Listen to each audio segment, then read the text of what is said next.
ఒక్కసారి కొమ్మూరి గోల్డ్ కి కాల్ చేయండి. తాకట్లో ఉన్న మీ బంగారాన్ని విడిపించి మార్కెట్ ప్రైస్ కి వాళ్ళు కొనుక్కుని మిగతా డబ్బులు మీకు ఇచ్చేస్తారు. బ్రేకింగ్ న్యూస్ చూస్తున్నాం. తిరుపతి జిల్లా చంద్రగిరి మండలం రంగంపేటలో ఒక ప్రైవేట్ హాస్టల్లో ఎంబీయూ ఇంజనీరింగ్ విద్యార్థి భువన ఆత్మహత్య చేసుకున్న సంఘటన చోటు చేసుకుంది. మోహన్ బాబు యూనివర్సిటీలో కంప్యూటర్ సైన్స్ విభాగంలో ఫైనల్ ఇయర్ బీటెక్ చదువుతున్న భువన 22 ఏళ్లుగా గుర్తించారు మృతురాలు భువన పొంగనూరు కాన్స్టిట్యున్సీలోని మంగళంకు చెందిన విద్యార్థి అని పోలీసులు చెప్తున్న పరిస్థితి.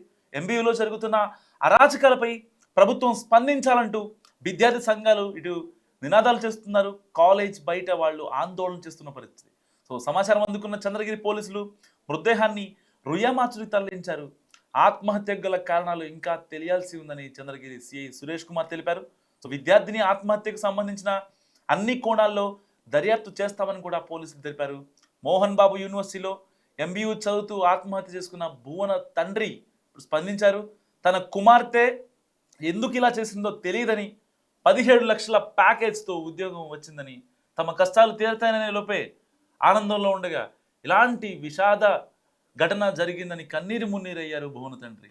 నాకు 2 కుమార్తెలు ఉన్నారని, మొదటి కుమార్తె భువనగా కాగా రెండవ అమ్మాయి హర్షిత అదే కాలేజ్లో బీటెక్ సెకండ్ ఇయర్ చదువుతోంది. సో కన్నీరు మున్నీరు అవుతున్నారు తల్లిదండ్రులు, గుండె లభిస్తేలా ఏడుస్తున్నారు. ఇప్పటికే వాళ్ళ తల్లిదండ్రులు చెప్తున్న దాని ప్రకారం కేవలం సూసైడ్ కాదు, ఎవరో హత్య చేసి ఇలా సీన్ రీకన్స్ట్రక్షన్ చేశారంటూ తల్లిదండ్రులు అనుమానిస్తున్న పరిస్థితి. సో ఇక ఇదే అంశానికి సంబంధించి మరింత సమాచారం మా ప్రతినిధి వర్మ అందిస్తారు.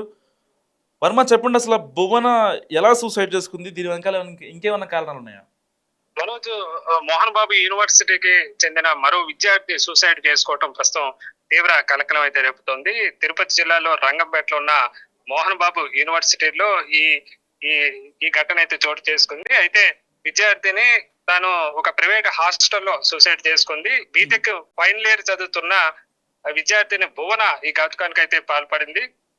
సోమవారం రాత్రి ఆమె తిరుపతి సమీపంలో మంగళంలో ఉన్న ఈ సాయి తేజ ప్రైవేట్ హాస్టల్లోనే కొంతకాలంగా ఆమె ఉంటుంది.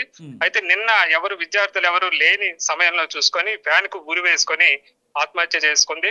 అయితే ఎంతకీ కూడా డోర్ తీయకపోవడంతో హాస్టల్ సిబ్బందికి విద్యార్థులు సమాచారం ఇవ్వడంతో అక్కడ డోర్ పగలగొట్టి మరీ చూశారు. అప్పటికే భువన చనిపోయినట్లుగా కూడా గుర్తించారు. అయితే దీనిపైన తమకు ఆలస్యంగా హాస్టల్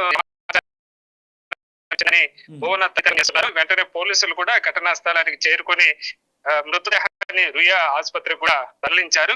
అయితే భువన ఆత్మహత్య పైన ప్రస్తుతం దర్యాప్తు అయితే కొనసాగుతుంది. దీనిపైన తల్లిదండ్రులు కూడా అనుమానాలు అయితే వ్యక్తం చేస్తున్నారు.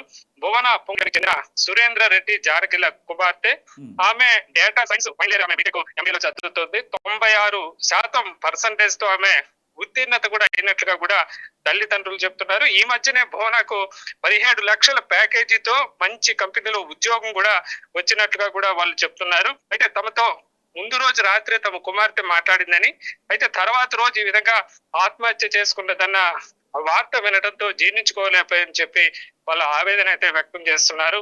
అయితే తమ కుమార్తె ఆత్మహత్య చేసుకునేంత పిరికిది కాదని, ఆమె ఆత్మహత్య పైన అనుమానాలు ఉన్నాయి. హాస్టల్ యాజమాన్యం తమకు ఎందుకు ఆలస్యంగా ఈ సమాచారం ఇచ్చిందని చెప్పి వాళ్ళు అనుమానం అయితే వ్యక్తం చేస్తున్నారు.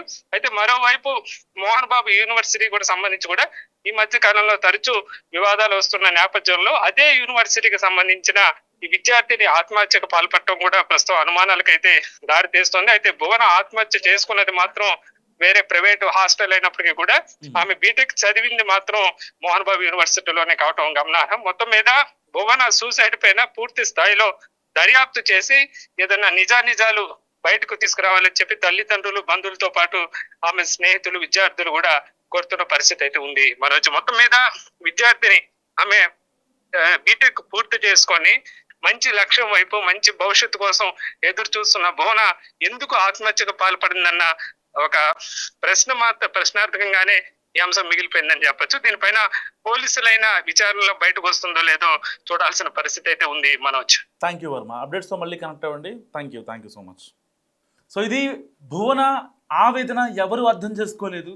తనకి అనంతలోకాలకు వెళ్ళాలి అనే ఆలోచనకి అసలు ఎలా వచ్చింది? చనిపోదాం అనే దానికి నిజంగా ఒక్క రోజులో చనిపోవడం అనేది ఉండదు. ఆ క్షణం తీసుకునే డెసిషన్ కాదు. ఎన్నాళ్ళుగో ఏదో ఒక మైండ్లో తెలియని ఒక పెయిన్ తన మనసులో ఉంది.